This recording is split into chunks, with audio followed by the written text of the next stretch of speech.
जय हिंद साथियों, आज के इस क्लास में आप सभी का बहुत बहुत स्वागत है।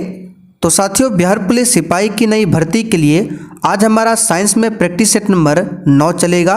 इससे पहले साथियों आपका साइंस में टोटल 8 प्रैक्टिस सेट और जीके जीएस का आपका टोटल 25 प्रैक्टिस सेट सॉल्व हो चुका है। अगर आपका ये सभी प्रैक्टिस सेट छूट गया है तो इसके लिए प्लेलिस्ट बना हुआ है, आप लोग चैनल के प्लेलिस्ट में जाकर इन सभी वीडियो को देख सकते हैं। और साथियों, अगर आप लोग सच में बिहार पुलिस की तैयारी करना चाहते हैं और इस बार आपको 100% सिलेक्शन चाहिए तो आप लोग अभी से तैयारी में लग जाइए। और इसके लिए आपको क्या करना है, प्ले स्टोर पर चल जाना है और हमारा आपको एप्लीकेशन मिल जाएगा सक्सेस वर्ल्ड MCQ। इसका लिंक डिस्क्रिप्शन बॉक्स में दिया गया है, इसे जाकर आप लोग डाउनलोड कीजिए और यहाँ पर आपको बिहार पुलिस के लिए बहुत ही शानदार कोर्स मिल जाएगा, आप लोग जाकर ले सकते हैं। ऑफर सीमित समय के लिए है। ये हमारा व्हाट्सएप नंबर है। कोर्स के बारे में कुछ भी पूछना हो तो आप लोग पूछ सकते हैं। तो चलिए इसी के साथ आज हम लोग प्रैक्टिस सेट नंबर 9 को सॉल्व करते हैं। तो चलिए, शाम के 7:30 बज चुके हैं, फटाफट से आप लोग लाइव चैट के साथ जुड़ जाइए। तो साथियों, आज का पहला क्वेश्चन देखिए, सर्वप्रथम विषाणु की खोज किसने किया था? स्टॉकमैन, इवानोवास्की, स्टेनले या फिर डी ऑप्शन स्मिथ ने। साथियों, आज के प्रैक्टिस सेट में बहुत ही शानदार क्वेश्चन है।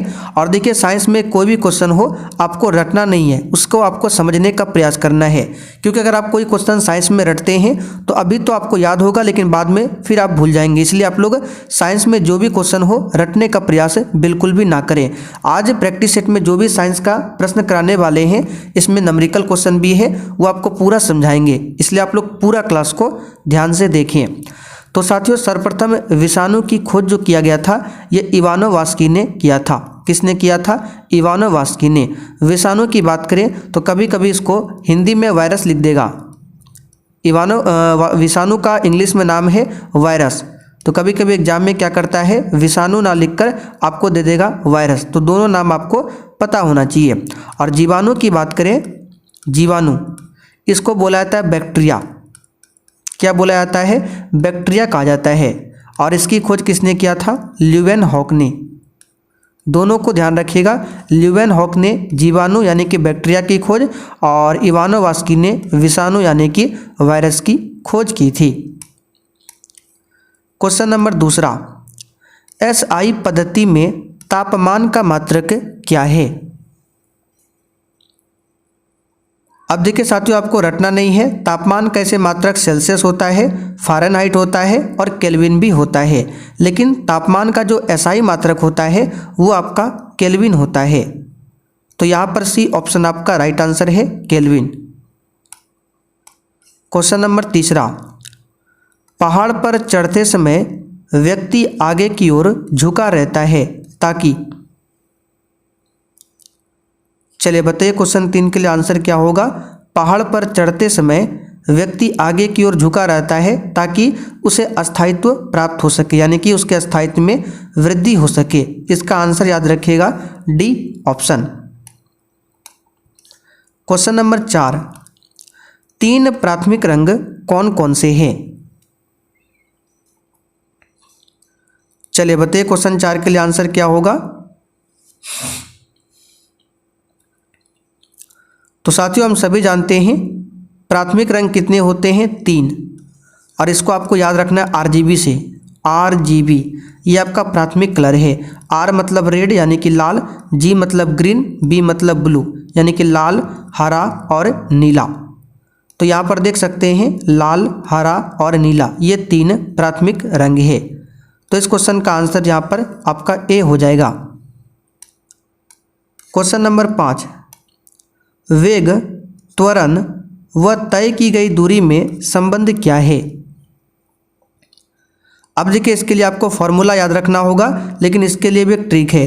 वेग को हम V से लिखते हैं, त्वरण को हम A से लिखते हैं और तय की गई दूरी को S से लिखते हैं। तो इसमें संबंध बताना है। तो यहाँ पर A की बात करें, इसमें V तो है लेकिन यहाँ पे A और S इसमें नहीं है। इसमें T दिया हुआ है और U, जो कि यहाँ पे कहीं भी U नहीं है। तो ये वाला आंसर तो ऑप्शन तो होगा नहीं। सी ऑप्शन की बात करें, इसमें भी देखिए A इसमें कहीं A इसमें दिया है, S देखिए इसमें S कहीं S भी इसमें है और B इसमें कहीं भी नहीं है। यानी कि ये तीनों नहीं मिल रहा है तो ये भी नहीं होगा, ये भी आपका नहीं होगा, तो बच्चा केवल बी, क्योंकि देखिए इसमें भी है, यू भी है, ए भी है, एस भी है, यानी कि ये तीनों जो है केवल बी ऑप्शन में मैच कर रहा है। तो इस प्रकार से भी आप लोग याद रख सकते हैं, और चाहे तो आप लोग इसका फॉर्मूला भी याद कर लीजिए। वेग, त्वरण व तय की गई दूरी में जो संबंध होता है v स्क्वायर बराबर यू स्क्वायर प्लस 2as। ठीक है। क्वेश्चन नंबर 6, प्रकाश किस रूप में व्यवहार करता है, कण के रूप में अथवा तरंग के रूप में?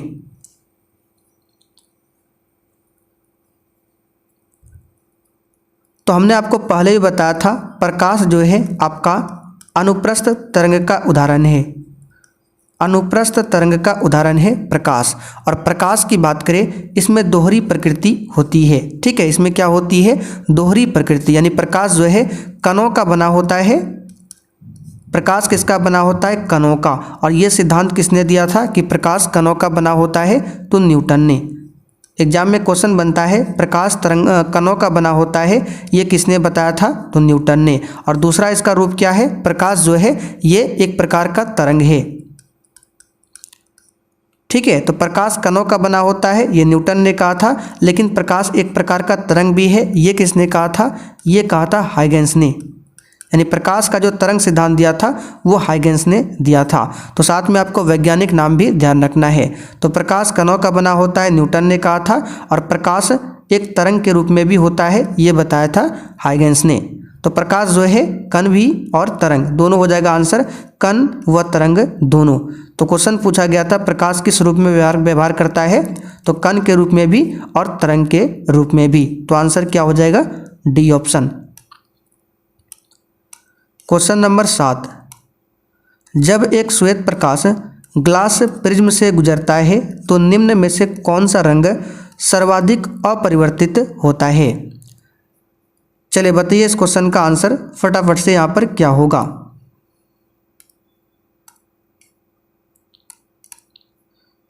चलिए यहाँ पे देखिए एक प्रिज्म की बात करें इस तरह से, इसमें ऐसे श्वेत प्रकाश गया तो ये कितने रंगों में बढ़ता है? तो ये बढ़ जाता है आपका 7 कलर में। ठीक है, इस तरह से अगर इसको बांट दें हम इस तरह से, तो सबसे नीचे आपका क्या होता है? बैगनी। आपने ट्रिक पढ़ा होगा, बैजा बैगनी जामुनी, बैजा नी नीला हरा। ठीक है, बैजा नी ह पीनाला, ऊपर यानी कि लाल होता है और सबसे नीचे आपका बैगनी होता है। तो यहाँ पर पूछा गया है कि जब एक श्वेत प्रकाश ग्लास प्रिज्म से गुजरता है तो कौन सा रंग सर्वाधिक अपरिवर्तित होता है? तो बैगनी रंग सबसे अधिक अपरिवर्तित होता है। तो ऑप्शन में तो बैगनी कहीं नहीं दिया हुआ है, तो आइए बैगनी के ऊपर जामुनी है, ऑप्शन में जामुनी भी नहीं है, जामुनी के ऊपर नीला है, यानी कि ऑप्शन में नीला दिया हुआ है। तो आंसर हमारा क्या हो जाएगा? नीला। सबसे अधिक अपवर्तित बैगनी होगा, उससे कम जामुनी, उससे कम नीला, उससे कम हरा, इस तरह से ऊपर चलेगा। और सबसे कम किसका होगा? तो लाल कलर का सबसे कम होगा। लाल रंग की बात करें, इसका वेग नोट कर लीजिएगा, लाल रंग का वेग और तरंगदैर्घ्य ये सबसे अधिक होता है, और बैगनी कलर का वेग और तरंगदैर्घ्य सबसे कम होता है। इस बात को ध्यान रखिएगा। तो आंसर यहाँ पर क्या हो जाएगा? नीला। क्वेश्चन नंबर 8, दूध की शुद्धता की जांच किस यंत्र से की जाती है? साथियों आपको एक भी दिन क्लास को छोड़ना नहीं है, डेली क्लास को अटेंड कीजिए। और दोनों क्लास का जो पीडीएफ है आंसर के साथ कोर्स में दिया गया है, आप इसे डेली रिवीजन कीजिए। तो दूध की शुद्धता लैक्टोमीटर से मापा जाता है। अच्छा, दूध में एक जीवाणु होता है, उस जीवाणु का नाम क्या है? तो लैक्टोबैसिलस। लैक्टोबैसिलस जीवाणु होता है दूध में, जिसके कारण क्या होता है? दूध दही बनता है। किस जीवाणु के कारण?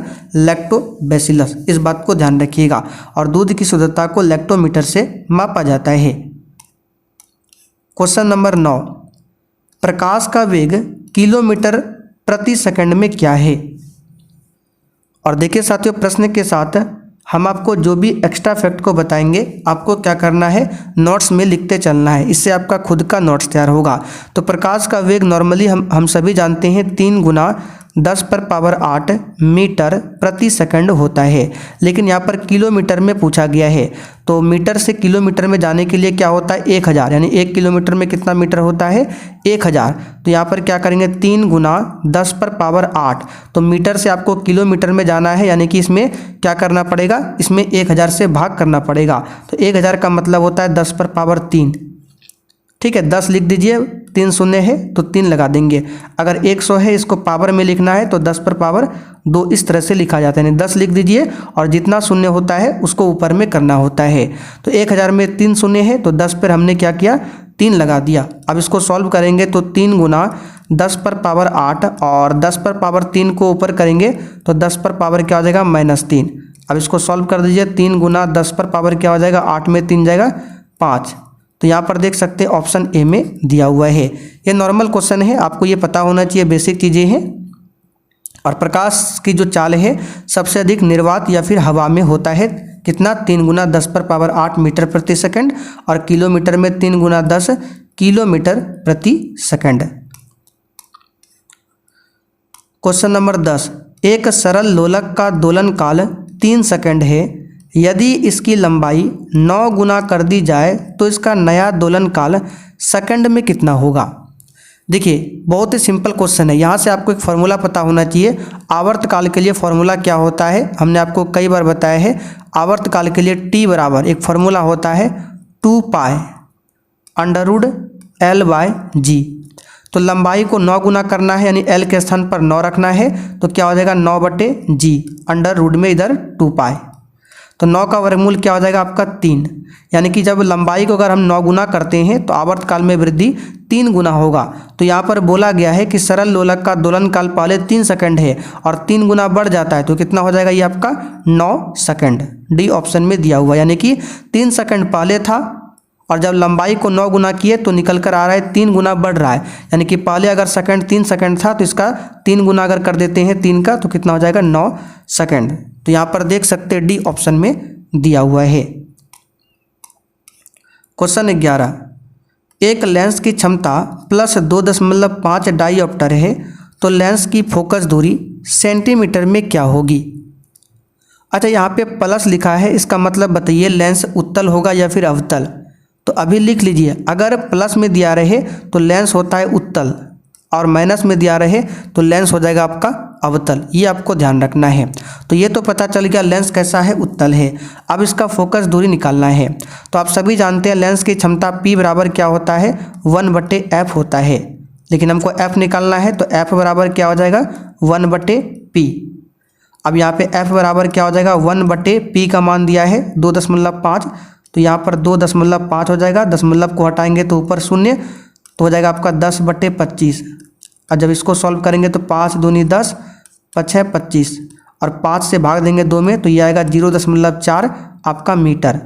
ठीक है, जब भी फोकस दूरी होता है ये मीटर में होता है, लेकिन यहाँ पे सेंटीमीटर में पूछा गया है तो क्या करेंगे, इसमें मीटर से सेंटीमीटर में जाने के लिए 100 से गुना, तो 0.4 गुना 100 करेंगे तो ये आपका आ जाएगा 400 और एक शून्य के बाद यहाँ पे दशमलव, यानी कि आपका 40 मीटर सेंटीमीटर। यहाँ पे देखिए डी ऑप्शन में दिया हुआ है। अभी आपको बेसिक चीज़ें पता होना चाहिए कि 1 मीटर में कितना होता है 100 सेंटीमीटर होता है, तो मीटर को सेंटीमीटर में, सेंटीमीटर को मीटर में कैसे बदला जाता है ये आपको पता होना चाहिए, बेसिक चीज़ें हैं।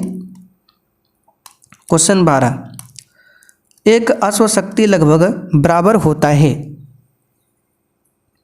यानी कि 1 HP में कितना वाट होता है ये पूछा गया है। तो लिख लीजिए 746 वाट, इसको डायरेक्ट याद कर लेना है। एक अश्वशक्ति में 746 वाट होता है। क्वेश्चन 13, निम्नलिखित में से किसे ऊर्जा के व्यापारिक मात्रक के रूप में प्रयोग करते हैं। इसको भी डायरेक्ट याद रखिए, किलोवाट घंटा ये ऊर्जा का व्यापारिक मात्रक है। मोस्ट VVI क्वेश्चन है, क्लास 10th में भी ये क्वेश्चन खूब आता है। ऊर्जा का व्यापारिक मात्रक किलोवाट घंटा, इसको इस तरह से भी लिखते हैं kWh। क्वेश्चन 14, ऊर्जा की विमा क्या है। तो आपने 11th क्लास में फिजिक्स में पढ़ा होगा डायमेंशन निकालने के लिए। तो ऊर्जा का सूत्र पहले देखते हैं क्या होता है। ऊर्जा को ही बोला जाता है कार्य, ऊर्जा बोले या कार्य बोले एक ही बात है। तो कार्य बराबर होता है बल गुना विस्थापन, बल गुना विस्थापन, ठीक है। और अगर कार्य का SI मात्रक पूछे तो जूल होता है, और यहाँ पे बल का SI मात्रक क्या हो जाएगा, न्यूटन, और विस्थापन का मीटर, यानी कि कार्य या फिर ऊर्जा का मात्रक न्यूटन मीटर भी होता है और एक जूल भी होता है। लेकिन यहाँ पे हमको निकालना है विमा, तो याद कर लीजिए यहाँ पे बल का जो डायमेंशन यानी कि विमा होता है, इसको आपको याद करना पड़ेगा MLT-2, ये बल का क्या होता है, विमा। तो सी ऑप्शन में दिया है डी ऑप्शन में दिया है MLT/-2, ये तो बल का है, ये तो होगा नहीं। अब यहाँ पे देखिए कार्य या फिर ऊर्जा बराबर होता है बल गुना विस्थापन, और बल का डायमेंशन होता है MLT/-2 गुना विस्थापन का होता है L। तो यहाँ पर अगर सॉल्व करते हैं तो M हो जाएगा L पर पावर यहाँ पर 1, यहाँ पर 1, तो कितना हो जाएगा 2, और T/-2, तो ML2T-2 यहाँ पर देख सकते हैं सी ऑप्शन में दिया हुआ है ML2T-2। हाइड्रो इलेक्ट्रिक पावर हाउसों में किसे विद्युत ऊर्जा में परिवर्तित किया जाता है। अच्छा, हाइड्रो इलेक्ट्रिक पावर का मतलब क्या होता है, तो जहाँ पर नदी या फिर बांध होता है वहाँ पर पानी को स्टोर किया जाता है, फिर ऊपर से टरबाइन पर गिराया जाता है। तो इसके लिए सबसे पहले पानी को क्या किया जाता है, एक बांध या फिर नदी में स्टोर किया जाता है। तो जब पानी स्टोर होता है तो वो होता है स्थितिज ऊर्जा, स्थितिज ऊर्जा। तो यही पूछा गया है कि हाइड्रो इलेक्ट्रिक पावर हाउसों में किसे विद्युत ऊर्जा में परिवर्तित किया जाता है, तो जल के स्थितिज ऊर्जा को ही विद्युत में कन्वर्ट किया जाता है। तो आंसर हो जाएगा ए ऑप्शन। साथियों, उम्मीद करते हैं क्वेश्चन आपको समझ में आ रहा होगा, और समझ में आ रहा है तो आप लोग सेशन को लाइक कीजिए। क्वेश्चन 16, निम्न में से कौन सर्वाधिक रेडियो एक्टिव है। और साथियों, बहुत ही जल्द आपका लाइव क्लास भी स्टार्ट हो जाएगा, तो फटाफट से जाकर आप लोग कोर्स को ले सकते हैं। तो कौन सर्वाधिक रेडियो एक्टिव है, तो इसका आंसर हो जाएगा रेडियम। रेडियम की खोज किसने किया था, मैडम क्यूरी, मैडम क्यूरी, इन्होंने रेडियम की खोज किया था। यूरेनियम की बात करें, इसका अयस्क पूछा जाता है पिच ब्लेंड, पिच ब्लेंड, ये किसका अयस्क है, तो यूरेनियम का। थोरियम की बात करें तो मोनोजाइट, ये सभी क्वेश्चन एग्जाम में आया हुआ है इसलिए बता रहे हैं। मोनोजाइट किसका अयस्क है, तो थोरियम का अयस्क है। क्वेश्चन 17, एक विद्युत चुंबक की शक्ति बढ़ाई जा सकती है। देखिए विद्युत चुंबक की शक्ति कैसे बढ़ाया जाता है। देखिए तार की बात करें, तार में जितना अधिक करंट होगा उसका विद्युत चुंबक शक्ति उतना ही अधिक होगा। जैसे 11,000 वोल्टेज की तार आप लोग देखते हैं तो बोला जाता है कि उसके पास नहीं सटना चाहिए, क्यों, क्योंकि उसके पास क्या होता है, इलेक्ट्रिक मैग्नेटिक फील्ड होता है, यानी कि जिस तार में जितना अधिक करंट होगा उसका जो खींचने का ताकत है, यानी तार अपने पास जो खींच लेता है किसी चीज़ को वो अधिक होता है। यानी जितना पावर यानी जितना इलेक्ट्रिक तेज होगा, जितना विद्युत अधिक होगा, उसके निकट विद्युत चुंबकीय क्षेत्र जो है वो अधिक होगा। तो विद्युत चुंबक शक्ति कैसे बढ़ता है, धारा को बढ़ाकर। तो आंसर यहाँ पर क्या हो जाएगा, ए ऑप्शन, धारा को बढ़ा करके। एक सेल का ईएमएफ क्या है, ईएमएफ। तो एक सेल का ईएमएफ पूछे या फिर आपसे पूछे विद्युत विभव, विद्युत विभव, ठीक है, फिर से बता देते हैं, सेल का ईएमएफ पूछे, विद्युत विभव पूछे या फिर विभवांतर पूछे, ये सभी अदिश राशि होते हैं। एक परमाणु बम के विस्फोट में अपार ऊर्जा निःसृत होती है, वह मुख्यतः होती है भारी परमाणु के हल्के परमाणु में बदलने के कारण। बिल्कुल गलत है। आरंभिक पदार्थ के द्रव्यमान की अपेक्षा, यानी आरंभिक पदार्थ का जो द्रव्यमान होता है उसको कम द्रव्यमान वाले पदार्थ के उत्पाद के कारण। तो यहाँ पर बी ऑप्शन आपका सही जवाब है। अच्छा साथियों, परमाणु बम की खोज किसने किया था, नोट कर लीजिए, ओपनहाइमर ने। ओपनहाइमर ने परमाणु बम की खोज किया था। और परमाणु बम किस सिद्धांत पर काम करता है, तो विखंडन, नाभिकीय विखंडन। अब कैसा नाभिकीय विखंडन, नियंत्रित या फिर अनियंत्रित। तो इतना डीप में अगर जाए तो अनियंत्रित, ठीक है। अगर क्वेश्चन हार्ड करना होता है तो एग्जामिनर क्या करता है, डीप में पूछता है। तो नाभिकीय विखंडन तो आप सभी जानते हैं कि परमाणु बम नाभिकीय विखंडन पर काम करता है। तो कैसा नाभिकीय विखंडन, अनियंत्रित, ठीक है। क्वेश्चन 20, एक परमाणु बम के विस्फोट में, एक सेकंड, क्वेश्चन 19, क्वेश्चन 20, चलिए क्वेश्चन रिपीट हो गया है, आगे देखते हैं 21। ऊर्जा किस रूप में संचित होती है? आंसर है एटीपी में। शरीर में ऊर्जा जो संचित होती है एटीपी में। एटीपी का फुल फॉर्म पूछा जाता है एग्जाम में, तो लिख लीजिए एडिनोसिन, यहाँ पर लिख देते हैं एडिनोसिन ट्राईफॉस्फेट, एडिनोसिन ट्राईफॉस्फेट, ये एटीपी का फुल फॉर्म है।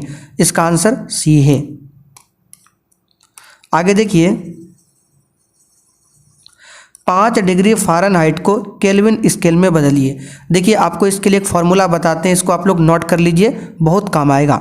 C/5 बराबर F-32/9 बराबर K-273/5। ये आपको नोट कर लेना है। तो यहाँ पर फ़ारेनहाइट को केल्विन में बदलना है, यानी कि F और K का यहाँ पर ज़रूरत है। तो यहाँ पर हम इस दोनों सूत्र का इस्तेमाल करेंगे, ठीक है। अगर आपको सेल्सियस से फ़ारेनहाइट में बदलना है तो ये दोनों होगा, सेल्सियस से केल्विन में बदलना है तो ये दोनों होगा। फिलहाल फ़ारेनहाइट और केल्विन है तो ये दोनों का इस्तेमाल करेंगे। तो F-32/9 बराबर K-273/5। तो फ़ारेनहाइट कितना है 5, तो F के जगह हम रख देंगे यहाँ पर 5। तो 5-32/9 बराबर क्या हो जाएगा, K-273/5। तो 5 में 32 में जाएगा तो ये -27 हो जाएगा, बटे 9 बराबर आपका K-273/5। 9 तिया 27, 3 बार में कोना कोनी गुना करेंगे, 3 पचे 15, यानी कि -15 बराबर हो जाएगा K-273। तो यहाँ पर हम लिख सकते हैं -15 + 273 बराबर K। अब 273 में अगर 15 को घटाते हैं तो ये होता है 258 केल्विन। सूत्र को लिख लीजिएगा, काम आएगा। जब एक वस्तु को 75 डिग्री के कोण पर झुकी हुई 2 समतल दर्पणों के मध्य में रखा जाता है तो प्रतिबिंब की संख्या, देखिए प्रतिबिंब की संख्या निकालने का एक फॉर्मूला होता है 360/θ, ये इसका फॉर्मूला है। अब इसमें भी कंडीशन है, जब भी 360 में थीटा से डिवाइड करेंगे, अगर डिवाइड करने के बाद वो संख्या विषम आए तो आंसर आपका यही वाला हो जाता है। लेकिन अगर 360 में हम थीटा से डिवाइड करते हैं और भाग करने के बाद अगर संख्या सम आ जाए तो इसमें क्या करते हैं, जो आंसर आता है उसमें -1 करना होता है। अगर 360 में हम थीटा से डिवाइड कर दें और आंसर दशमलव में आ जाए तो इसमें भी -1 करना है और दशमलव को हटा देना है। तो आइए चेक करते हैं। तो प्रतिबिंब की संख्या निकालना है तो 360 और बटे में थीटा 75 दिया हुआ है, 75। और जब इसको डिवाइड करेंगे तो ये 4.8, ठीक है, 4.8 आएगा। तो इसमें 1 को माइनस करेंगे तो 3.8 होगा और दशमलव को हटाएंगे तो 3। तो देख सकते हैं 3 दिया हुआ है। तो ये कंसेप्ट आपको ध्यान रखना है। कार में दृश्यावलोकन के लिए किस प्रकार के शीशे का प्रयोग होता है? दृश्यावलोकन का मतलब साइड मिरर, तो आपने 10th क्लास में पढ़ा होगा। साइड मिरर में उत्तल दर्पण का इस्तेमाल होता है। अस्त होते समय सूर्य लाल क्यों दिखाई देता है?